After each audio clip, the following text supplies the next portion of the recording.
Right, welcome everybody to another episode of Chris and Dave's Reality Cast. I'm one of your hosts, Chris Phelps, and my co-host and very good friend is Mr. Dave Horrocks. Hey there, Chris. Here we are in the final episode for Singletown. We got there. We did it in the end just before Love Island Australia starts up. Now, I normally ask you, Chris, where do you want to start today? But for me, the start of the season, for all the wrong reasons, has been George. So let's start with George and Sophie, because that was probably the most dramatic bit of the episode of this finale. So what did you make of that whole post date? And then obviously the locket ceremony was a bit of a non event. But what do you reckon of his tactic about trying to win her back by telling her he hates her? I don't know. I mean, honestly, it feels like I'm with George, and this is one of the reasons I'm always digging him out. Is he's fucking delusional?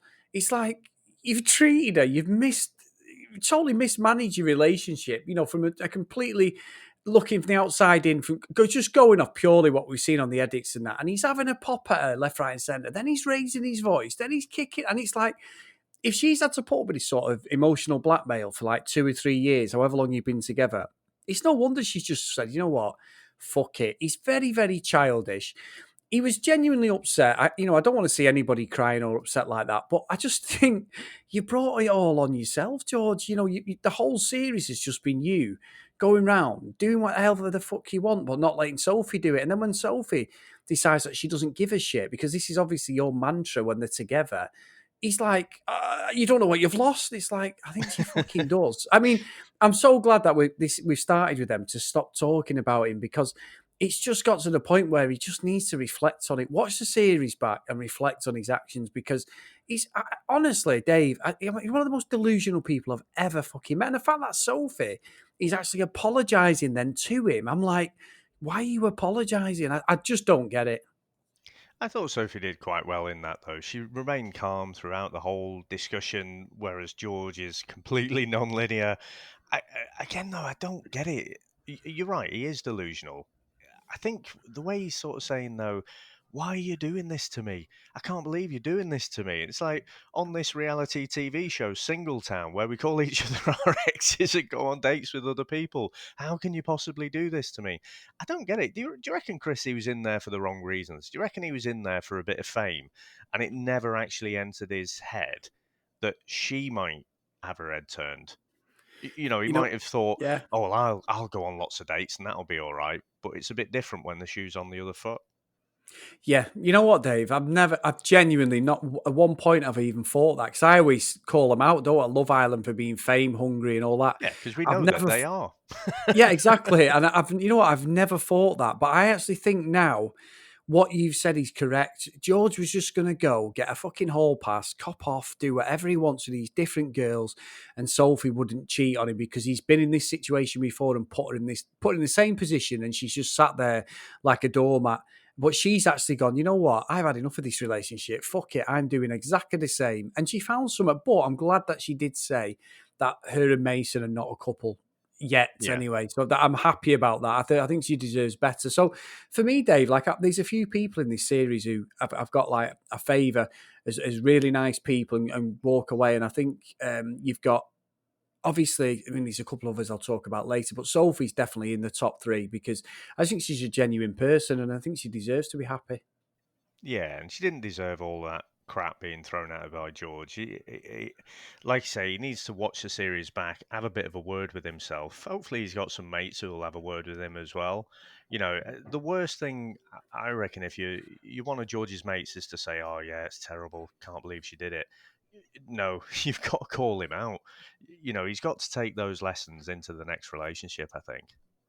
That's what I've said that all along, Annie. I agree. It's just he's never going to grow as a person at all. So yeah, sad end for them as a couple, and obviously he didn't turn up to the Love Locket ceremony. I think he just felt totally humiliated. But Mr. Horrocks pulling it out the bag there, I think you are absolutely on the money. Do you think though? Because I thought again, it was another plea. It was another Hail Mary, essentially. He wanted to sort of say, he wanted Sophie to go, no, no, no, you should come, and you don't know what will happen. Or he wanted her to say something, but I think that was his last roll of the dice, and then that's it. it didn't work. She just remained kind of as she was, and yeah, so off he rode into the sunset. So I Yeah, don't know what he's doing now, obviously, but I can't imagine that was pleasant watching back. Do you reckon George has even watched the series back? probably not, Dave. Maybe the first couple, and then he might have gone fuck that. I don't know. I don't know. Very, very interesting character and great personality for a reality show, without a doubt. But yeah, Yeah. fucking delusional. He was probably he was probably signed up to this year's Love Island. And he's Yeah, like, "Damn you, universe!" Right. So the next one I had down, Chris, was Nat and Meg.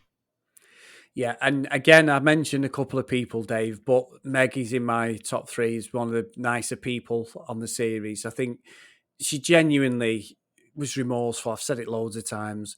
Nat just, I mean, there was a bit of remorse in the Love Locket section and that. And I think it's more because he was getting called out in front of the whole group of everyone. She basically said to him, like, I'm so sorry what I did, but you just don't take responsibility for anything you're doing and that. And I think that is whether they're back together now or not, at that time watching this whole series unravel, that was completely the right decision for him to split up. It was like you'd said a few times, you're right, it's just toxic, and she Yeah. deserved better. And I just hope Nat, I've digged him out a few times, but I just hope Nat, sort of as a 20-odd-year-old lad, goes back and thinks, you know what, I was just being a bit of a dick there, playing to the cameras or playing to me housemates. I need to grow up, because I think there is a nice lad in there. He just needs to realise that. Yeah, and I think, because we've called him out for some of that, unpleasant behavior, but I thought at least, in that final kind of date or heated discussion that they had and the Love Locket ceremony, I thought he was quite self-aware at least. He recognized it was a toxic relationship. He said they're just hurting each other. And so I thought, as much of a dick he's been on some of the various dates, and he hasn't really taken Meg's feelings into account and how she'd interpret, him snogging the girl at the bar and then having his hands all over Ellis back at the flat. He wasn't bothered then, but face to face, at least he realizes, they're better apart. And in that Love Locket ceremony, he was stony faced, but I mean, your heart did have to go out to Meg because she was all over the place. She had to kind of read from a piece of paper. And I think it's a good idea because, in the moment, you know what it's like. Sometimes you get stumbled over your words or you can't find the right words. The only thing that irked me a little bit is she said in that letter, "For now," you know, which still makes me think that it's not a closed door and that in Meg's head she still sees that future with Nat. And Yeah, she said that, watching the video, she didn't recognize Nat. That wasn't the Nat that she knew. Well, the Nat that she knew doesn't exist, I'm afraid. Because I yeah, I don't agree. believe it, because she can't, you don't always have the luxury of seeing someone on reality TV and seeing how they are without you. So, this idea of what Nat is, I'm afraid has been and gone. And so I think for her own sanity, she does need to move on.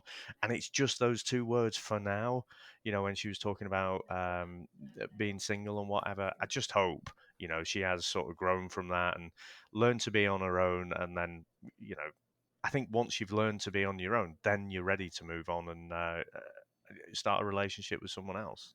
Yeah, I agree. I don't honestly think that the growing up that Nat needs to do as a person would happen if he stays with Meg. Even if he tries to turn over a new leaf, I just don't think that'll happen. I think he needs to go with somebody else, get with somebody else to understand that that's just not normal behaviour. And he has taken advantage of Megan. And maybe at some point he may apologise to her, Yeah. down the line. That's life, isn't it? It is real life, this, Dave. It's not a Love Island bollocks because they're getting an okay deal and all that. These people have actually genuinely been in couples. Yeah. So, It is, like you say, it's not like a Love Island holiday romance, is it? This no. is genuine baggage that they've brought in.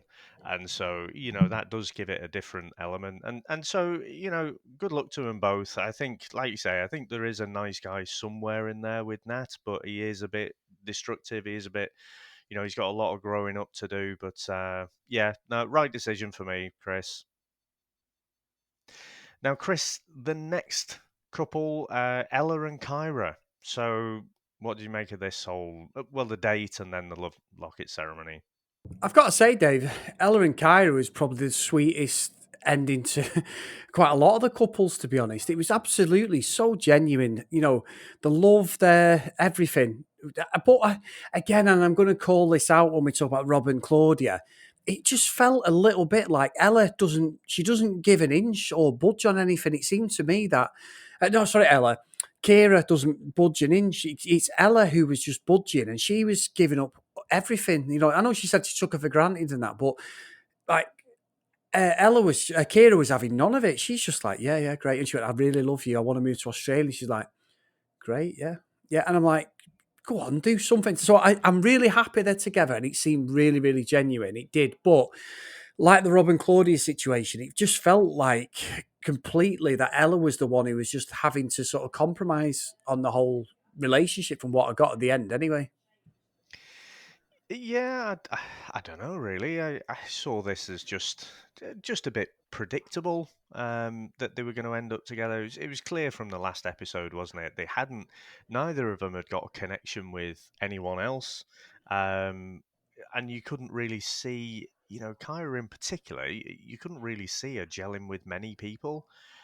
Like I say, Hugh seemed interested, and Ella wasn't happy that she'd been on 2 dates with the same boy. Um, but she's digging him out for having bad dress sense or something. It's just, Yeah. I don't know. I didn't read it in the same way as Rob and Claudia, and I've got plenty to say on that, Chris, when we get to those two. But I don't know. I think it was just predictable. I think it was. I still got no idea, Chris. Are these guys bisexual or lesbians or what? You know, Yeah. I still have no idea, and so I'm not that convinced. So after this short time that they've had on Singletown, they've decided they haven't had a connection with anyone else. I think Ella in particular, it's obvious she still fancies boys. So I don't know. I don't think you can swallow down those feelings for forever. So I think they've still got a lot of legwork to go. But it was pretty sweet that they decided to leave together, and they independently both came to that conclusion that it was the right thing to do. Yeah, yeah, and it was nice. It was nice, and one thing I do respect, Dave, like you were saying there about the lesbian, bisexual, is the fact that they're so into each other that it doesn't matter that they're the same sex, and that's quite commendable to me. That's brilliant for me. That it's just the person, and that is great. In this day and age, I just think I don't know why, but I just really respect that. So yeah, so I'm really happy with that, Dave. Now, moving on, we've got Jeremiah and Selling, Dave. Now, what I did thought this was the best date though. Up in the Shard, I thought the other couples got a bit shortchanged there. So I thought that looked, the view across London would be absolutely fantastic, and unlike the first Love Locket ceremony, they weren't, at each other's throats, so they both cooled off a bit, even though they were still, having some debates about that kiss, and David obviously came up, and so I mean, what do you think of that lot? I think it ended really well.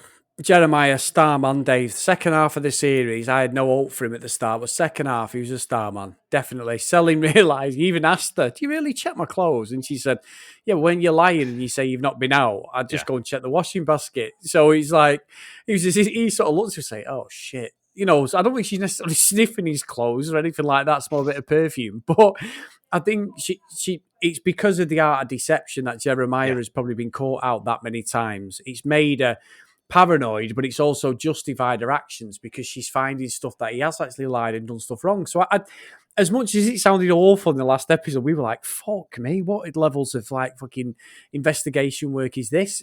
I do think I understand where she's coming from because she's like, well, why do you need to lie to me? So yeah. I think it's the chicken and the egg. He's created that problem. Yeah, yeah, and it's interesting. So I'm going to bring in Jade's opinion here because I was watching it with Jade, and she was saying that Jeremiah is a complete lying toad when he's saying about he wants her to have her own life, have her own friends and stuff, not to have it revolving around him. She just reckons it's a ruse for him to go off and do whatever he wants. Now, I see it completely differently because I was in a relationship where, you know, this girl was really incredibly overly possessive and obsessive and wouldn't let me have any nights out with the lads at all. Right. And so if I'd organise a night out with the lads, she'd turn up with the girls. She'd Yeah. rally the troops and then literally turn up at the same place. And I'm like, what the fuck? Can we not just have a little bit of time away from each other? So I think that, and I'd say the similar things. You need to kind of just go and have fun, like separate. So we can appreciate the time we've got together a bit more. So I see it that way. Jade saw it the other way. What way do you see it, Chris? Um, Do you think he's I, genuinely sort of? it could be. Sorry, come on. Sorry, Dave. No, sorry. I'm with you, and that's not guy code or anything, because I just thought that Jeremiah was a complete snake and a cheat at the start of the series. He even admitted that, especially kissing that Emily on the first date. I thought there's fucking no hope for these two. They've been childhood sweethearts. She's had no other bloke, since she's been 14. They've been together, like childhood sweethearts. So I would have agreed with Jade, but as I've watched him grow, and me, I can be cynical with this sort of thing. Go, oh, fuck off, it's a load of bullshit. But I tend to agree with you, Dave, and not because we're talking about it now. I just think that I think he's being genuine. And if he isn't, then, he is the fucking biggest snake going. But I don't necessarily see that. I think he's trying to say to her that you've not lived your life as such. She hasn't lived a life, has she? She's just gone round and round in circles with Jeremiah, who's splitting up with her, cheating, whatever he's done with her. And that's it. That's all her life's been. And she's grew up too quick. So maybe that's what he's trying to say. He seems to be saying everything. And I know you usually better than me at taking it at face value, but I take it at face value. I genuinely think he's been real, to be honest. Yeah. What I would say though, if he does get caught out for cheating again, that's got to be it. Yes. Yeah. There's no sort of coming back from that. He seems to have, as you would say, had that come to Jesus moment. So he's convinced me. But yeah, if he does start being a bit naughty again, that Selling's got to really sort of take that and just say, right, we're done. Yeah, I totally agree. So, Dave, the final couple is Rob and Claude. Yeah, I've got plenty to say. I know you have, so I'll let you go first. What did you think about this whole date and the locket? Well, I've got plenty to say as well, but I think I feel like I've said a lot in this one, so I'll give you mine in bullet point form, and then Okay. you can fill in what you think, and then I'll probably have a bit more to say. So it was good to see Rob seem to, before the date, he seemed to grow a pair. Because I'd called him out, and we'd called him out, actually, both of us, hadn't we? That he seems to be taking everything on his shoulders, and Claudia seems quite happy to let him take it all on his shoulders. Like, all of the problems in the relationship were 100% Rob's fault. And they both seemed happy with that. Whereas leading up to the date, he was a bit more like, it's not all my fault. And, she never says anything good about me. And, the thing that I did like is when Rob actually, when they were on this, air quotes, date, he said he's talking about her and Bailey. And he said, if I'd have done that, you'd have hit the fucking roof. And I was like, get him, Rob. It's finally fucking happened. You've grown a pair. So what did you make, Chris? I think, again, Claudia is absolutely over the moon. A bit like what I've just said about Kyra with Ella. She's over the moon that Rob has grown up. He's decided that, he wants her, he won't mistreat her, he wants to treat her like a queen. Absolutely perfect. Exactly what any lady would want to hear from their partner, completely. Treat her like a queen forever. Do you know what I mean, David? And I get that. I totally understand that. It's just the fact that she will not accept any responsibility in the relationship. And also, yeah, he may have done stuff that we are not privy to, that they don't want to share on the show. So that is where we're coming from, a disadvantage. Because at the moment, it just seems to me, and I'd love, Claudia, I know like we follow her on Instagram and I don't know if she actually listens, but I'd be happy for her to either come on or sort of not tell us a personal business, but there was other mitigating factors, because it just looks like she's been a bit of a slapped ass and a bit of a spoiled child where she just wants her own way. And I'm not being horrible. That's exactly how I see it. You know me, I'd say how I see, but it just feels like it's all one way traffic with her and Rob. So I can't understand the dynamics of it, and I hope to God that it works. I mean, I'll be honest, Dave. I've checked Rob's Instagram. I think it is, and they're still together. So either Mm. what the fuck do I know? So I'm just hoping that they are still together and it works because I just don't get how she doesn't accept anything. Once he apologizes, she's like, right, great, yeah, thanks, yeah, yeah. I just Yeah, don't get that. I guess I'm going to try and play devil's advocate now because one of the things that really pissed me off, Chris, was when she got back from the date and she's moaning on to Selin and she said, "Rob always makes me feel like it's my fault." For me, Chris, he hasn't made you feel like it's your fault enough. you Yeah, know, what's Rob done? It is all on Claudia. She's the one who, from episode one, Chris, she wanted to do this. From episode one, but when she saw Rob chatting to another girl, she's in floods of tears. She's all over the map.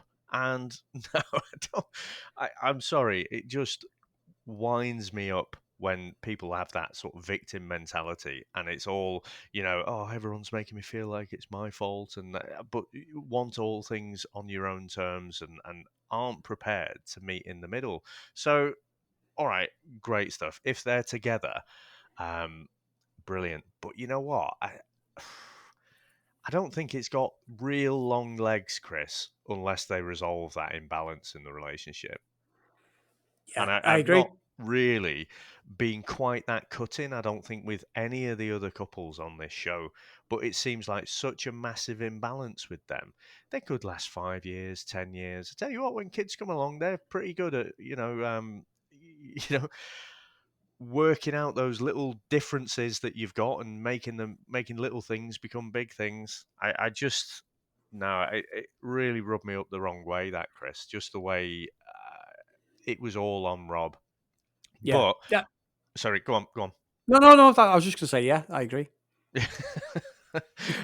Yeah, I was, I guess, it is a bit happy, isn't it? The fact she made him sweat a bit, with the Love Locket ceremony. Her face was telling a story that she was going to remain single, and they both seemed quite happy about, staying together. I just, honestly, Chris, I just can't get behind him because of how she's been and that lack of self awareness. Now she could a bit like George, she could watch the show back and think about it a little bit differently. But yeah, I've seen no evidence of any real growth, to be honest, since episode one. She's convinced that she has. She probably does feel more confident, but she hasn't acted differently. No, I agree. I think you summed them two up perfectly, Dave. And obviously, as this whole series comes to a close, I mean, what's your overall assessment of Singletown as a reality show? Um, it's not one of my favourites, Chris. I've got to say, I think Temptation Island, Love Island, they're still up there. Labour of Love, obviously, we're kind of loving that, aren't we? Um, it's watchable. It always does feel a bit on a budget, So the various dates and group activities, it'd be an expensive day out if me and you were to go down to London and do some of those things, ourselves. But when a show is paying for them, it's just a different level to some of the other things you get on the other reality TV shows. But I like the fact that these seem, moderately normal people, in quotes. These aren't the Instagram models, who or social media influencers, models or part-time models. So, I do like that. I like the fact that, they've come in with real life baggage to try and figure out. So, I mean, if there was another season, I'd definitely watch it, but it hasn't quite grabbed me like some of the other shows. And I think that's because we sort of had a lull, didn't we, around the midway season because a lot of the couples were just carrying on the same journey that they started off with. Like George and Sophie, you could pretty much work them out from the first few episodes. Rob and Claudia, um, Jeremiah and Selin, they did alter course. They look quite destructive. Um, but it just all got a bit samey for me in the midway season. What do you reckon, Chris? I think you're right. I tell you what, and I've only just sort of come to this conclusion. You know, I again, the Chris Phelps 180 special, but I'd said about Kyra and Ella, like we won't have enough time on their relationship. I'm wondering where, if this was 15 episodes, what they should do, Dave, they should do every third episode, they bin all the couples off and then start again with some Yeah, more. So you know the Selling and Jeremiah thing went on for 15 episodes of the same stuff, pretty much, didn't it? They might have been in the background in a couple of episodes, but you'd still get a bit of a VT. All of them, all the couples that were there from the start, it was the same stuff over and over. So I honestly think they should just do a whole cast change every four. So it'd be like on the fourth episode, they've all done the Love Locket, see ya, whatever. Or every sixth episode they change it, something like that. Because just to freshen it up, just to give you a bit, as an audience, you're getting a more of an attachment to other people as well if they're telling their story. Plus, you might yeah. get better drama as well. I think. I think um, somewhere in between where it is now and what you've just said there. I think if they had a bigger turnover than what they do, or some kind of vote, so you can vote a couple off or something. Because if everyone changes after 3 episodes, then sometimes you're not gonna get as invested, if everyone changes. Whereas if you've got, at least one or two couples are changing every 3 episodes, I think that is what keeps you interested. Because, like you say, with Love Island, with Temptation Island, there's a turnover of, who the different boys and girls are and who they're interested in. I think but Love Island in particular, they're bringing a couple of boys one day, they're bringing a couple of girls the next day, or one and one. So I think that turnover is the thing that keeps it fresh. And I tell you what else we didn't see in this season, Chris, is there were no kind of inter-flat relationships either, were there? No, no, I thought there would have been as well. Yeah, I mean, if this was Temptation Island, I mean, Americans do go a bit mad, don't they, when they go on holiday? Yeah. Having been to like bloody Mexico and stuff, they just go nuts because they don't have as much holiday, so they really kick the arse out of it when they do go on holiday. But yeah, I think that at the start of the season, I probably thought, someone might have a connection there. So I don't know why that wasn't the case, but but I tell you what else, Chris, maybe just more people. Yeah, yeah, you could be right.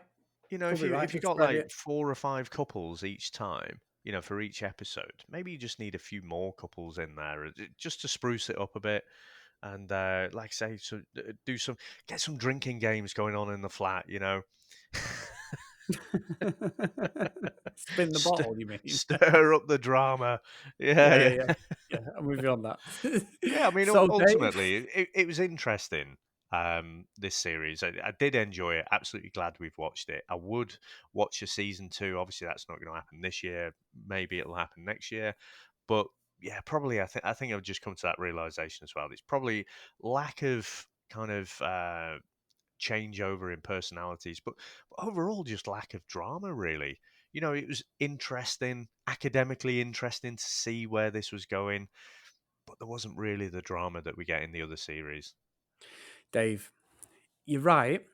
And you're asking for drama, my friend. And as we record this, we are 3 days away from what I can only describe as fucking drama raised to 100, my friend. Australian Love Island is very close. And I am going to get loads of stick if people are like, this is shit, Chris. But I honestly love there's some fucking proper drama in this series, Dave. So I just can't wait for your review. And I know that the text messages are going to be flying around. So I'll just keep my powder dry, as you would say, and keep very quiet on this. Yeah, no, I can't wait. Can't wait. So, what else have you been watching? Well, we've just been mainly catching up on a lot of films we've been watching, and then obviously Labour of Love. I've not got any other reality stuff on the go at the moment. We've seen one. We won't actually. Sorry, no. I tell you what, I have finished on Netflix 2 series. You weren't into it at all, but Selling Sunset about the Oh yeah, LA real estate place. It's fucking great. Proper drama, Dave. Just utter shit. But there's a couple of absolute bitches on there. Like they look like absolute supermodels, but one of them is called Christine. Oh, she's fucking hanging as a person. personality. She just causes shit. And now she's got with this billionaire guy who's retired. He looks about the same age as me and you. And it's like, you guys make me fucking sick, you know? But it just goes to the lifestyle. But as a spectacle, a Netflix throwaway, 8 episodes per 2 series. You got 16 episodes there. You fly through them. I really enjoyed watching that. I know you didn't, you weren't into it, but I really liked it. What about Yeah, yourself? I've been watching a thing called Skin Wars. So it's like people doing like body painting and stuff, bit more of a competition-based reality TV show. That's pretty good. Finished up that on Netflix. What else? Yeah, Labor of Love, of course. We've got the next episode of that to watch. Um, I've been going through the 6th season of 60 Days In, Chris, and I love it. It is absolutely brilliant, and yeah, sort of. I'd watched the first season and then sort of skipped to right to the end because what I can't wrap my head around is, once the secret is out that this is something that they can do, well, surely all the bloody prisoners and criminals are going to know about this show, and so they're going to be kind of on the lookout.